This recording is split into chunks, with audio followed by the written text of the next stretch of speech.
búin að selja henni allt sem ég á, ég er búin að segja upp íbúðinni, ég er búin að segja upp vinninni og á bara ekkert. Þannig ég byrja á núlli.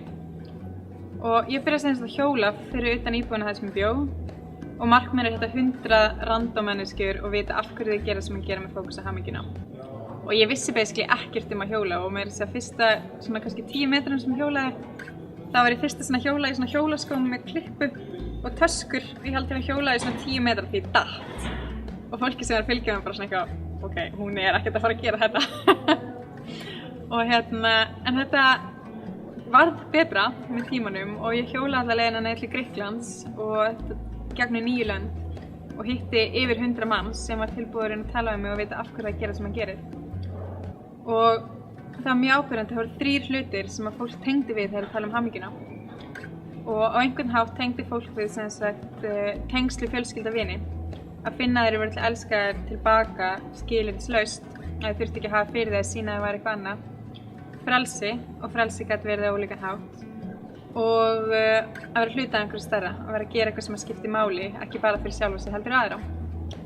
Og á sama tíma þetta vó rosalega mikið, þá voru rosalega margir að gera eitthvað eitt í svona komfortzóni en vildu vera að gera eitthvað annað.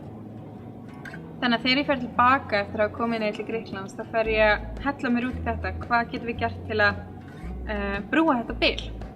Hvernig getum við hvatt fólk til að fylgja hjartanu og gera það sem það elskar? Og það er rosalega basic að gera það sem það elskar, þá nennir að gera það. Og ef það nennir að gera eitthvað, þá gerir það rosalega oft. Og ef það gerir eitthvað rosalega oft, þá verður það góður í því. Og ef það verður góður í einhverju, þá er fólk tilbúið að borga fyrir það. Þannig að þetta er rosalega einföld formúla en rosalega fáir sem þora að fara því að það er kannski hræðsla við að verða sér að atlegi eða að mistakast eða fjárhagslegt öryggi eða hvað sem er.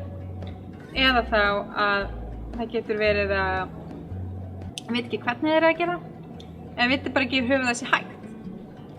Þannig að við ákveðum að finna lausnina. Hvað fær fólk til að taka skrefið?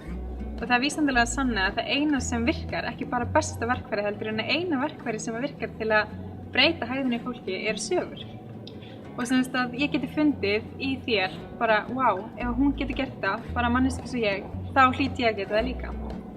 Þannig að við tókum þetta trend og tækni trendi, sem þess að við tökum svona tech startup og reynum að mixa það saman hvernig við getum gert þetta aðgengilegt fyrir alla og notæft fyrir alla. Og að þessu erum við að byggja þetta samfélagsmiðil sem við kallum Possund. Possund er latína og því þeir geta, sem að trúa að geta. Og til að skapa plattform fyrir sögur, til að deila sögunum. Og við erum líka núna að tengja það við fyrirtæki sem eru að fókusa samfélagsábyrgð. Til að bæði að hvetja fyrirtæki og einstaklinga til að taka ábyrgð og sýna það með dæmum. Þannig að þetta er svona kannski mín saga.